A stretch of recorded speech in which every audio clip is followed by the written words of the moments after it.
Welcome back to Notes Due at Midnight, the podcast where we talk about pediatric therapy, parenting, running a business, and all the chaos that happens somewhere between the treatment sessions and the notes that are inevitably still due at midnight.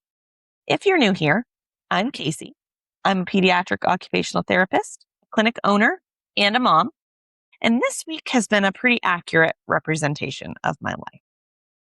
The reason the podcast is a day late is because yesterday we had adult field day with our staff, which was absolutely ridiculous and so much fun. And I somehow, with my squad, ended up playing Call of Duty against streamers this week. So if you're listening, $5 Footlong or Princess Peach, I doubt they are, we beat you. We won, by the way. I just feel like that needs to be documented somewhere permanently. On Tuesday, Theo fell, and I had to drive to Bangor and sit in ER while he got stitches.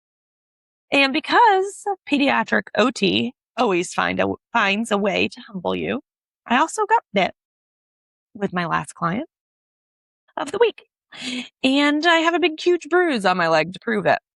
No details, no story, no identifying information. Just know that some days you're a doctor of occupational therapies, and some days you get really humbled because you get bit. And there's that. So that was my week. But today's episode is actually about something I've been thinking about for a while. And I'm just going to warn you, I may offend some parents listening with this one. And I'm okay with that.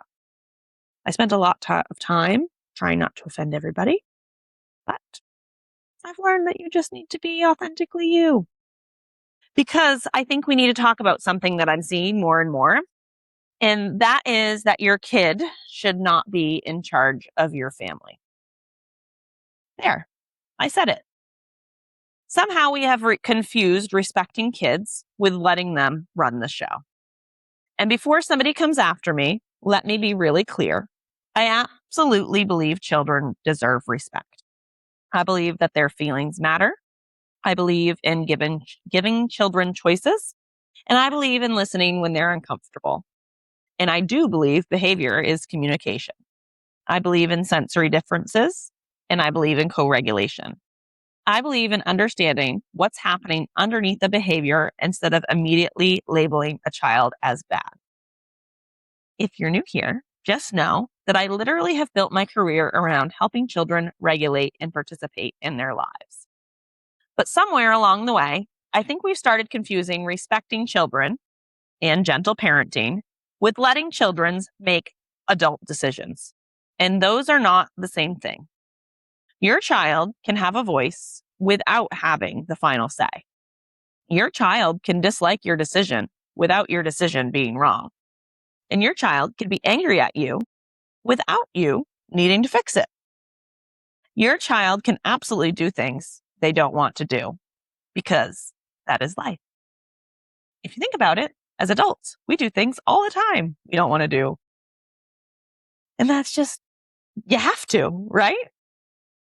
But they don't want to. This is something I hear a lot from parents. They don't want to. And I've recently had some parents talk to me about stopping their therapy because their child simply doesn't want to come.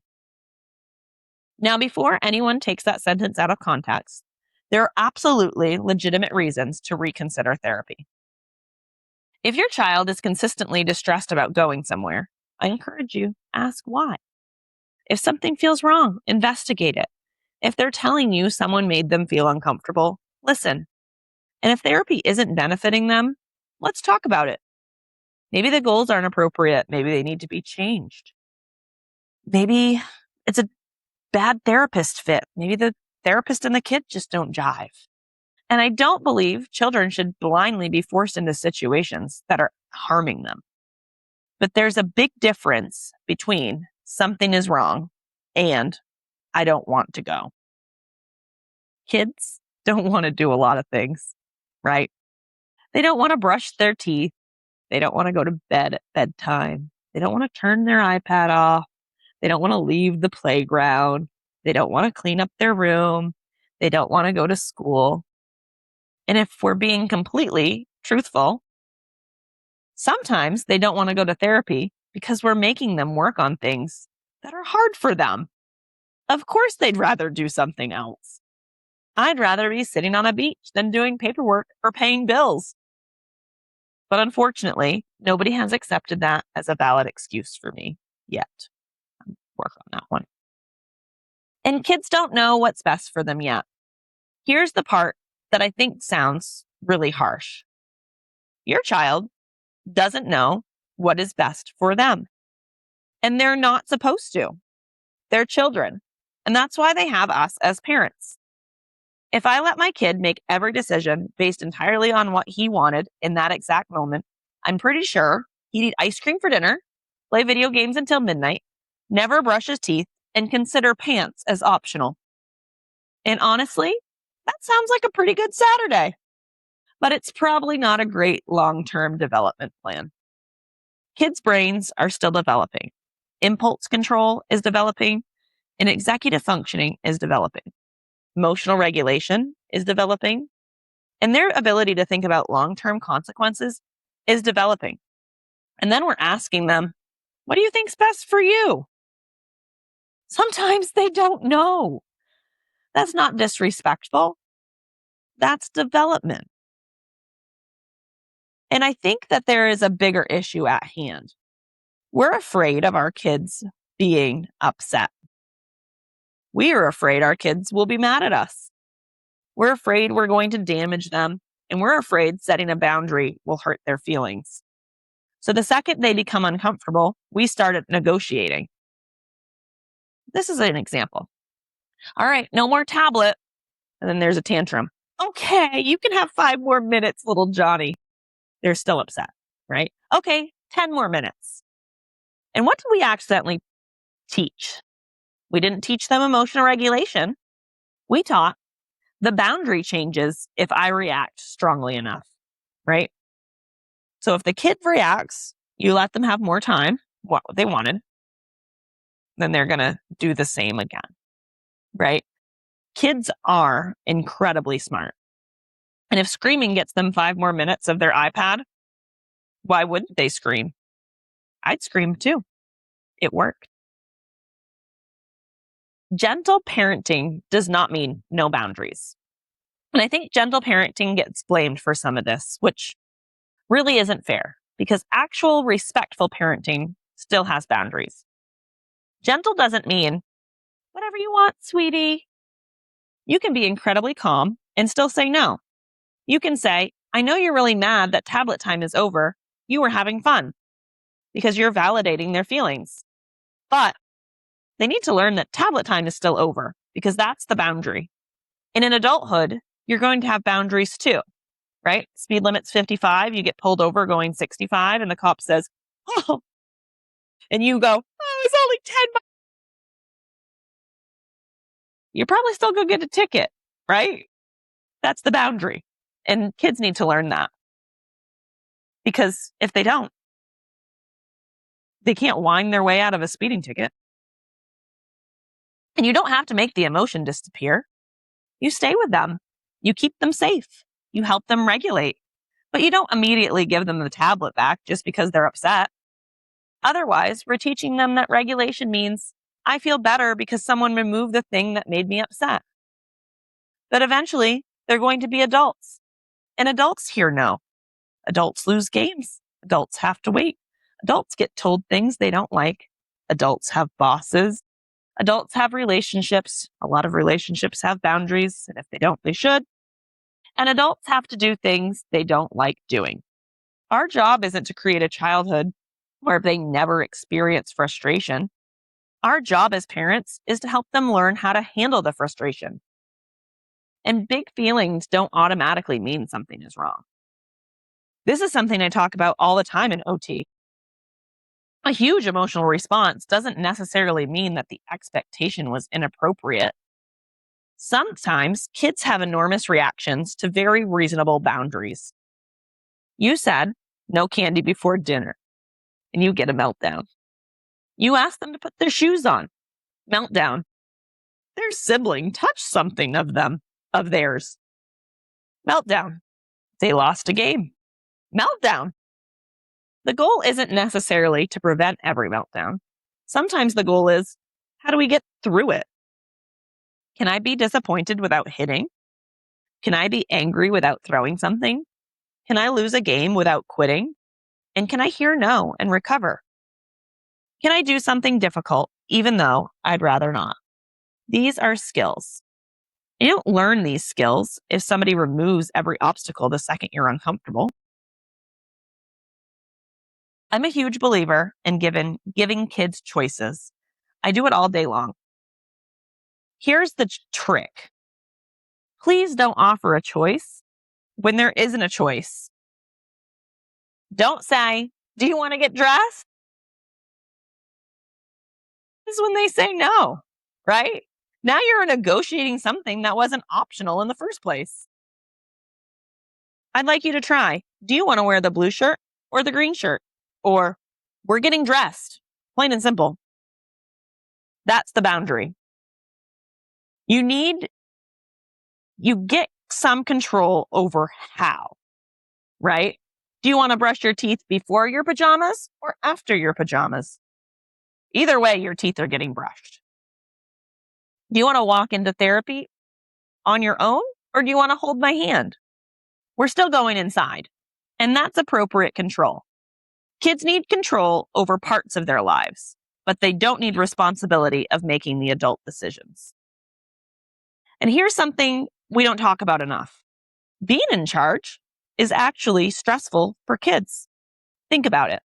Imagine you're 6 years old and somehow you're responsible for determining the entire family's plans based on your emotions. That's a lot. Children need to know. Somebody has this. Mom has it. Dad has it. Grandma has it. My teacher has it. My therapist has it. The adults around me are safe, predictable, and confident. I can have a huge feeling, and the adults are not going to fall apart. I can be angry, but the boundary is still there. There's safety in that predictability. And I'm not perfect at this either. Before this starts sounding like I'm sitting here thinking I'm the perfect parent, absolutely not. I choose my battles.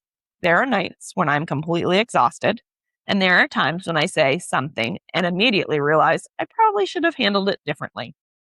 And there are times when it's easier if I just said yes. I'm a pediatric OT, and I still have parenting moments where I think, well, that was not evidence-based, or I'm still human, or parenting is the hardest job in the world. And sometimes you're just trying to get through target without somebody crying, including yourself. But I think we can give ourselves a little grace while also asking, who's actually in charge here? Because if you find yourself constantly changing boundaries because your child is upset, if you're afraid to say no, if every family decision revolves around avoiding a meltdown, if you're negotiating basic expectations all day long, it may be time to reset. Your child may think that your rules are unfair. They might tell everybody else's mom lets them do it. So-and-so's mom lets so-and-so. That's something I hear a lot because Theo goes to bed at 7:30, 8 o'clock, and he plays PlayStation in the evenings. And some of the kids are up later, and he'll say, well, so-and-so doesn't go to bed till 9. I'm like, you're not so-and-so, right? Sure, you heard that as a kid. Apparently, every other child in America has unlimited screen time, unlimited candy, no bedtime, and never has to clean anything. Amazing. Good for those families. But you're still allowed to say, this is what we do in our family, and that's enough. You don't have to present a PowerPoint. You don't need a closing argument. You don't have to convince a 7-year-old that your decision was correct because you're the parent. That's the reason. And I think that's really what I want people to take from this episode.